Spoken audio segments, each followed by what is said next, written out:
தரிசனம்.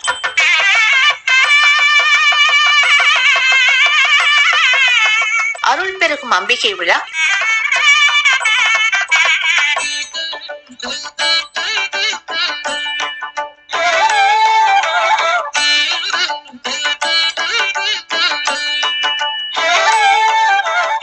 மகிஷாசூரன் மடிந்ததோடு உலகின் தீமை முட்டுப்பெறவில்லை. மகிஷனைப் போலவே சும்பன் என்கிற அசுரர்கள் உலகை தீய குணங்களால் ஆட்டுவித்தார்கள். அசுரர்கள் எவர் தலையெடுத்தாலும் அவர்களின் முதல் குறி சொர்க்கம்தானே. சும்பர்கள் மட்டும் என்ன விதிவிலக்கா?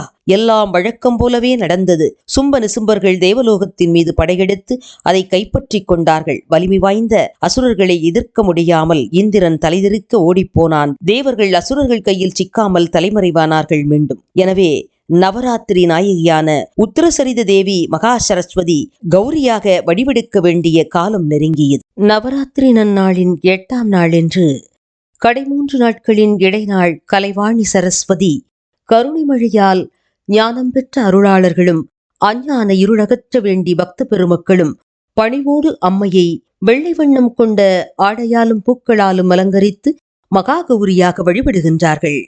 கவிச்சக்கரவர்த்தி கம்பன் இயற்றிய சரஸ்வதி அந்தாதி தொடையில் அமைந்ததொரு சிற்றிலக்கிய நூல். இந்த அந்தாதியை பற்றி ஒரு செவிவழி செய்தி. சோழ மன்னன் அவையை அலங்கரித்த கம்பர் அந்த மன்னனுடன் மாறுபட்டு நாட்டை விட்டு மாறுவேடம் பூண்டு சேர மன்னனை அடுத்து அவனுக்கு வெற்றிலையை மடித்துக் கொடுக்கும் ஊழியக்காரனாய் பணிபுரிந்து கொண்டிருக்கின்றார்.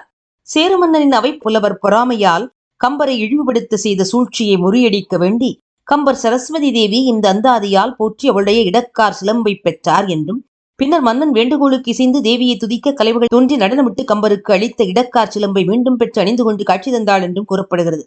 இட்டடி நோவை எடுத்த அடி கொப்பளிக்க வட்டில் சுமந்து மருங்கு கசை கொட்டி கிழங்கு என்று கூறுவாள் நாவில் வழங்கு ஓசை வையம் பெறும். ஆனால் மன்னன் இதை நம்ப மறுத்தார். கம்பரின் நிலையை உணர்ந்து கலைமகள் வெள்ளை ஆடை உடுத்து வயோதிக தோற்றத்துடன் கொட்டிக்கிழங்கு விற்பவளாக வந்து நின்றாள். கம்பர் தாம் வழிபட்ட தேவியை இவளே என்று உணர்ந்தார். மன்னனின் சினம் தணிந்தது. இங்கனம் கம்பருக்கு காட்சி தந்து அவர் வீட்டு கட்டுத்தெறிக்கும் கவிபாடு மாற்றல் தந்து ஆட்சி புரிந்த மன்னரும் அதிசயிக்கும் அளவிற்கு அருள் வழங்கிய அன்னை அந்நாளில் கம்பர் வழிபட்ட சரஸ்வதி இந்நாள் தமிழகத்தின் கன்னியாகுமரி மாவட்டத்தில் பத்மநாபபுரம் அரண்மனையினுள் தேவாரக்கட்டு சரஸ்வதியாக அருள்பாலித்துக் கொண்டிருக்கிறாள். சேரமன்னருக்கு கம்பர் வழங்கிய அன்னை கலைவாணி திருக்கோவில் கொண்டதால் பத்மநாபபுரம் அரண்மனையே 10 நாட்கள் நவராத்திரி விழாவால் ஜொலிக்குமாம். அந்நாளில் கலைக்கு இணை கலைமகளே என்பதும் அவள் என்றென்றைக்கும் எப்பொழுதும் கன்னித்தமிழாள் என்பதும் அறிந்த ஒன்றே.